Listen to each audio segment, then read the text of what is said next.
what we're talking about today is to get to your Mount Rushmore. And Trump's ultimate goal was that. You know, he even stated it when he declared that he wanted his face carved on the mountain for all the world to see, for all of history. So we're down here in Lincoln City. It's the day after it's Monday, the 9th of November.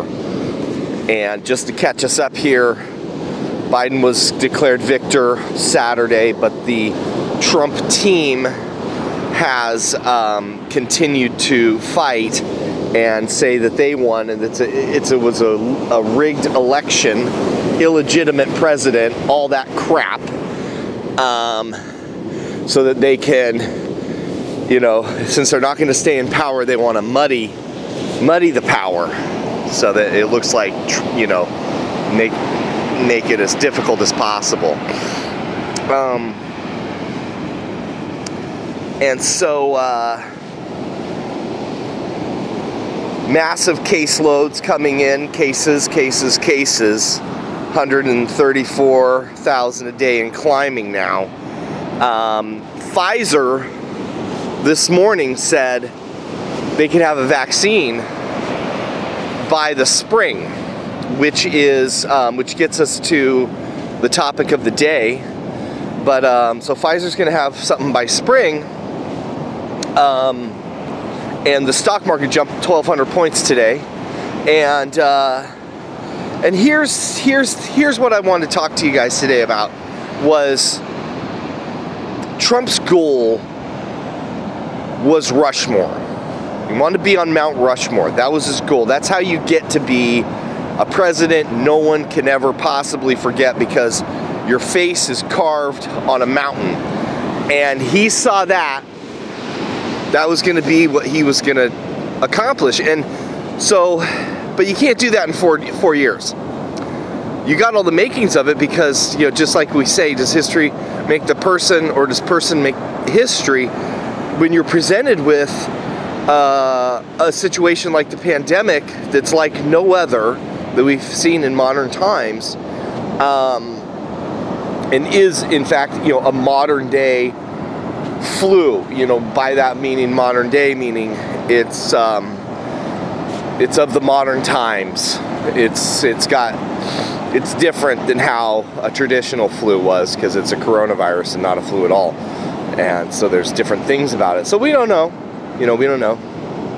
Things that make flu vaccines successful are not going to make this successful. So there's no relation. Point is Mount Rushmore. So to get to your Mount Rushmore, what you've got to do is pretty much be here when the pandemic ends. You see, all things will come to an end. And if you are the president in the beginning, and you are the president in the end, and within 4 more years, this hopefully definitely will be gone. So therefore, following the trajectory of time, within that 4 years, it will be over. And because of the fact that you were the president when it's over, means you're the president who gets the credit for ending it. You see how that works? You are the president who gets the credit for the recovery. You know, the downward slope now, historically speaking, is all on Trump. January 20th, by then, if we're at 230, almost 240,000 deaths now, add another 160, 400,000 deaths, let's say, by January 20th, that's all on Trump. Biden presidency wakes up January 21 with 0 deaths on its presidency until people start dying that day. All of the bulk of those numbers. Then we get to the vaccine, which was inevitable. And if it's in the first year of Biden, it's even better for his numbers and worse for Trump's, because he was like almost there. He almost had it, but he didn't. He didn't know anything about it. His calculation was, knowing in the long game, within that 8-year arc, from first presidency to second, with the pandemic smack dab in the middle like a sandwich, that he would still come out on the other side with at least a year or 2 left of his presidency after the election, to claim whatever gains come from the post-pandemic era, of which we'll see substantial growth because of the fact that things have been so tamped down for so long. So things have been tamped down, so there's been no growth.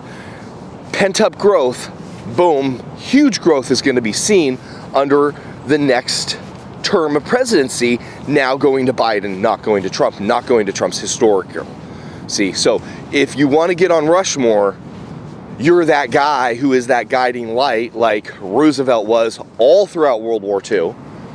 See, so Hoover gets blamed for the Great Depression because it fell on his watch. He didn't get them out, so it's all the bad is on him. And Roosevelt, he comes in, solves it. It's naturally going to get better. It's on Roosevelt's watch. He gets all the credit. See how that works? So in the end, when you look at, historically speaking, who got us into the Great Depression? Hoover. Who solved it? Roosevelt.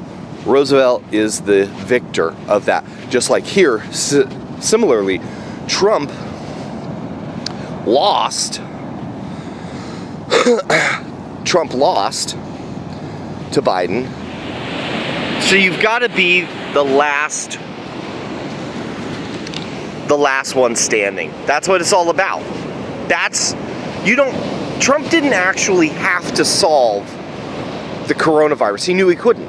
He knew it was only going to just take time and it will get solved. But so what his long game wasn't to solve the unsolvable, which would be solved after that first term and would happen regardless of what he did or didn't do. Regardless of what the numbers were or the numbers are, they are. It's irrefutable what they could have been when they are what they are. So does that make sense? So you can always say they are what they are, but they could have been worse.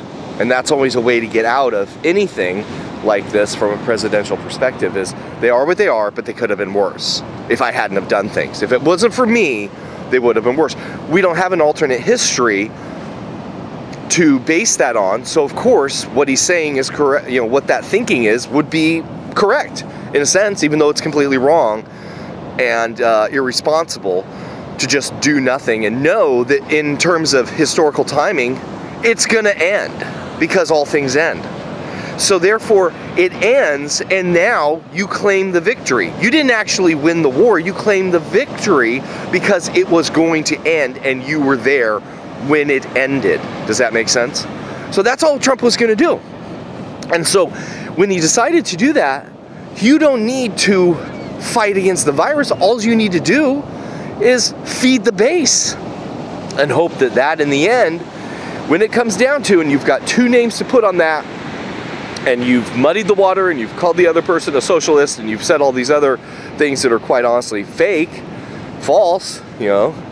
Biggest thing about Joe Biden is he is boring. Biggest thing about Joe Biden is he's not gonna make news every day for himself. Biggest thing about Joe Biden is, you know, he is old. You know, that's about it. That's about, if you want to dig up the bad, that's about it. So so it's just not going to be the same type of leadership. And so Trump knows whoever wins this presidency gets that legacy. It will now go, that legacy of who won the coronavirus, let's put it that way. Whoever won that now goes to Biden. Doesn't go to Trump. Trump lost it. Got replaced because of bad handling it. See, and that's the thing. He didn't think, oh, if I handle this bad, how is it going to affect the people on the sidelines? And today we live in an era where there is no more come to the table and find out what you are. You show up at the table knowing what side of that table, left or right, you're going to sit at. You don't come to say, oh, let's dip in the pool and find out what side's hot and what side's cold. You know what side's your hot side and what side's your cold side. Okay, so it's the whole idea is to get people off of the sidelines.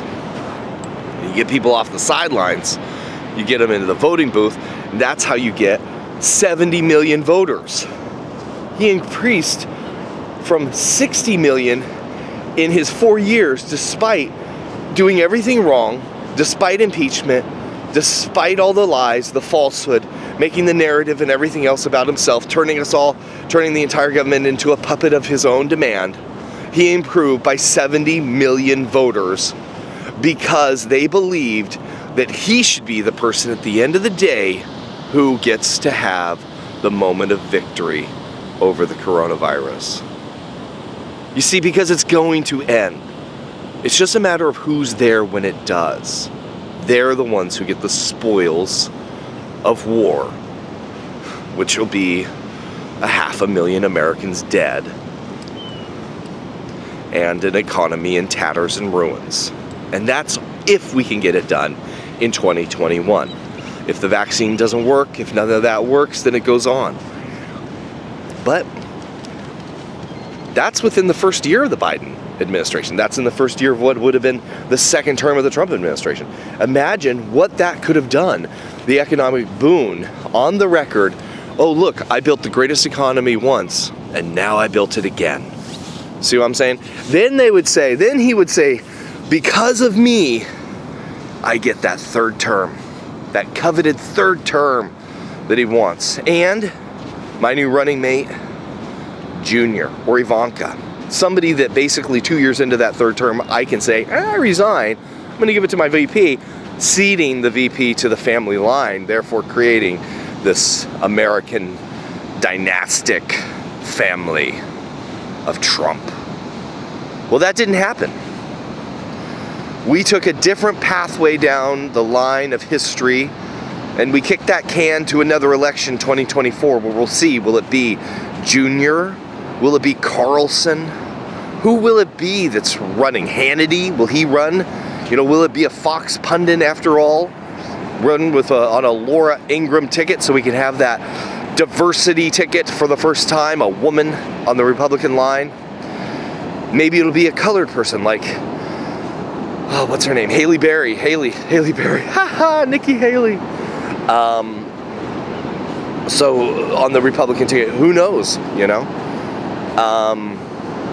But they will not get that moment, that Roosevelt moment of knowing that you got your country, got your people through the worst of the worst, the most difficult of the most difficult. Because it doesn't matter. History isn't written by the failed, it's written by the victors.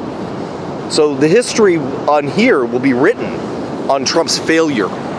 Complete and utter incompetence and failure. And the victors will write that the tide was turned when Biden became president. Almost the weekend after, the vaccine has now miraculously said it's on the horizon. It's in the spring. Life moves on. The cog continues. But wasn't it always? You see, wasn't it always? And in this race, it wasn't a race to the finish, because the finish line is moving. It's a race past the gap that you fall into and your career ends. And for one guy, old geezer of the two, this will be more serious than for the other. The consequences of his actions will come due, and we will see justice for the American people. We will not see 4 more years of a Trump presidency and a legacy of success. It is now impossible to lock in an iota of success. Even the greatest successes of Trump will in the end be looked down upon historically badly now. The tax credit of 1.5 trillion to 2 trillion total dollars will be looked at now as part of the mountain of debt that we have to overcome because of the coronavirus, and the fact that the debt should be there for occasions like the coronavirus that are unavoidable, that you are going to have to pay the piper for regardless. The tax break for the wealthy is not to pay the piper, it's to pay your proper, pay the person who props you up. That's what that's about. Paying those who support you. You scratch my back, I scratch yours. You put money into my coffer, win me the election, I turn around, give you the tax breaks you so demand. Koch brothers, you so demand. Wealthy Walton family and others who donate huge to the Republican right. So that's what this is about.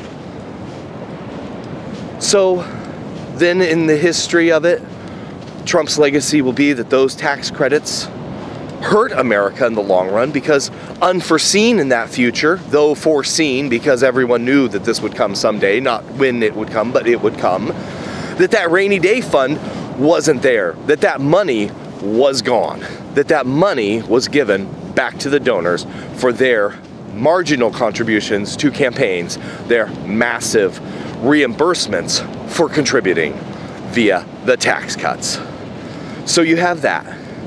You have the economy, greatest of all time, but statistically speaking, when we break it down to the last 3-4 years of the Obama term, compared to the first 3 years pre-pandemic of the Trump term, employment was higher under Obama.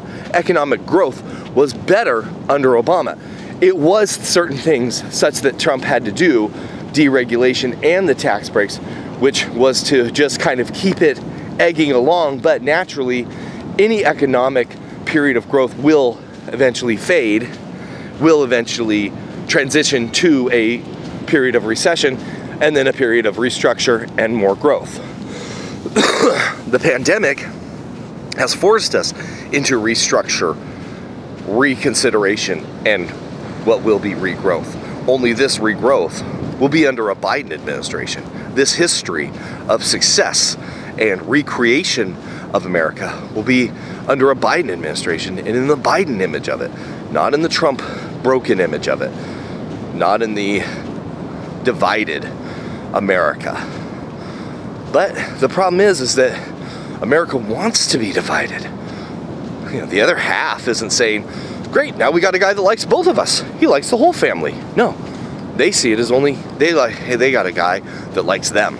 And all of us, he doesn't really like us because he doesn't speak to us. He doesn't understand us, even though he theoretically has more of a history aligned with most of that blue-collar, working-class America that supports the right. But there's the misalignment of values. If you support guns, you're going to support the right and everything that the right stands for. Just get the whole bunch. See? Kochs are smart. The Koch brothers were very smart to create divisive issues like that, with which so that we cannot look at what our real problems are, but we can look at what the artificial problems are. These guns are so important. They're going to get us drawn to the right because we've got to have them. Have them for what? Where's the war? Where's the shooting coming from? Why are these guns so important? They're so important because we got to have them. Got to have them. Don't know why. Got to have them. Second Amendment. What's that mean? I don't know. Got to have them. So, got a bunch of political zombies basically following a piper wherever the piper takes them down the political road, giving us whatever leaders should follow in a dwindling base of support. So, you have that. So the other side of history, that's what this is about. The Mount Rushmore. Did you do it all? Are you going to be on the next Mount Rushmore? And I think that was really, once the scope of the presidency, I think, opened to the Trump man, I think that's what he had his eyes on, like a sort of way to make it irrefutable that he was this greatest president just by saying, I am. All he ever did was just say, I am. There was a quote he had about Jimmy Carter coming into the White House. No, coming into, this was years ago, it was after the Carter presidency, and he came to Trump looking for a donation to the to the Carter Library, and those are all built on donation money. So the president has to go out and actually get money, raise that money to build their library. It's not always hard, because most people who are big donors would like to cement the legacy of the president that they so supported with a library befitting of that presidency and the fact that they supported that person all throughout. They get their name on it and stuff like that. So Carter goes to Trump, asks for $5 million. Trump was, $5 million for you? You're the worst president in history. What Trump took away from that, though, was what made Carter a inexperienced, ill-prepared, and not really the best president was the fact that he was willing to ask for the ridiculous, the unacceptable, the over-the-top, not bat an eye, or not blink an eye, okay, and get it. Or not get it, but be willing to ask, and not be willing to have the shame of saying, why would I be worth that? Why should I ask that? And so I think that Trump's takeaway from that was just believe the bullshit and ask for the stars. And regardless of whether you got it or not, claim the victory. Control the narrative, which has always been Trump's his best ability is to control public narrative. And so if you can control that narrative, you just keep saying it. We won. We won. We won. Sir, no, we didn't. We won. We are great again. We're great again. Just like that. That's all it takes. Believe. The virus is gone. Believe. Just believe. That's all it takes. Which in a sense it does. In a sense that is right. That's all it takes. Belief in something.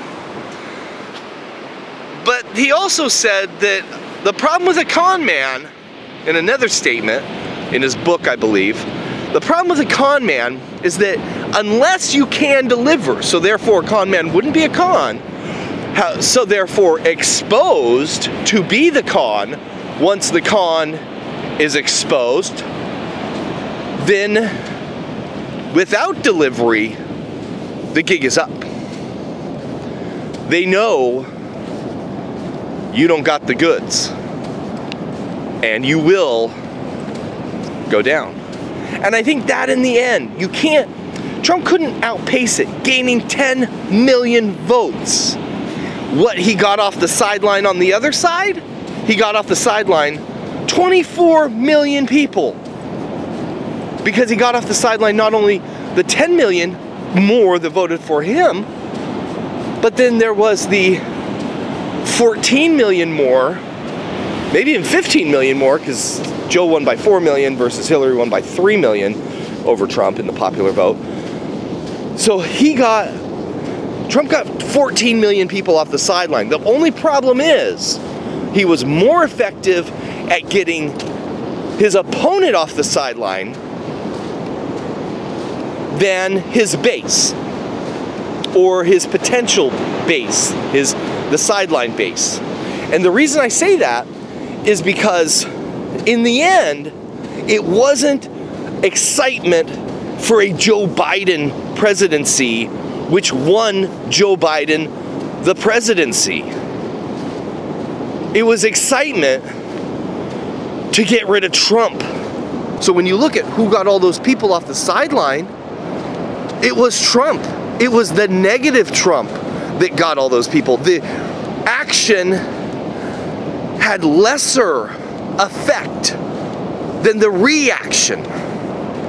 The reaction was greater than the action itself. Because in the end, more people hated that motherfucker than loved him. But he made it so divisive that we speak in those terms, that we've raised it from like or dislike, favor to unfavor. Where we are at is hate and love. You love him or you hate him. Nobody's gonna say, I love Joe Biden. I mean, I kind of love Joe Biden, but nobody's gonna say that because of what he does. He doesn't get you to jump up off your seat, okay?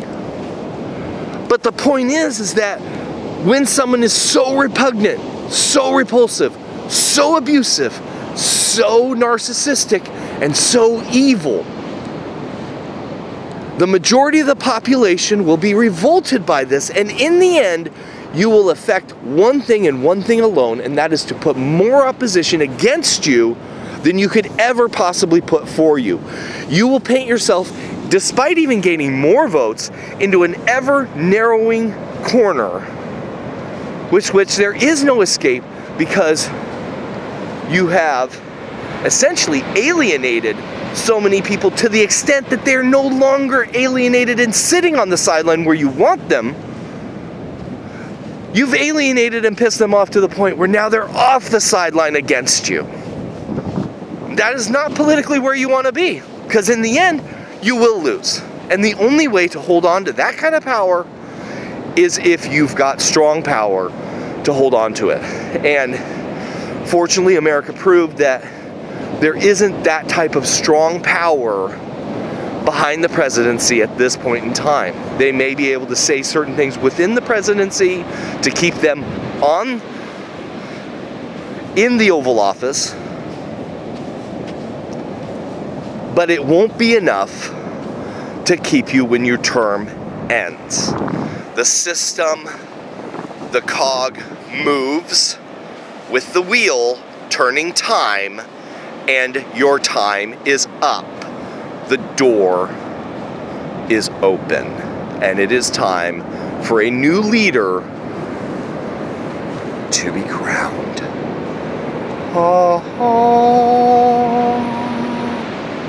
And so that's where we're at. And within that, no Mount Rushmore. Debbie fucking Downer. No Mount Rushmore. For you, Donald Trump. And for you, Joe Biden, no Mount Rushmore either, because you wouldn't want it. Because for you, Joe Biden, it's not about you. It's more about not being Trump. That's how Trump is. He makes you so sick that you have to actually just not be him to win. That's a pretty harsh judgment of somebody. That you are so repugnant, so revolting, that it just takes not being you to defeat you. Did you defeat yourself? Did you end your own reign by not being able to rein it in? These are the questions of time, my brothers and sisters. These are the questions of the future to be answered by those who are not even alive at this time, who are not even here to see these weary ways of man in the 2020 year, the year of the COVID-19.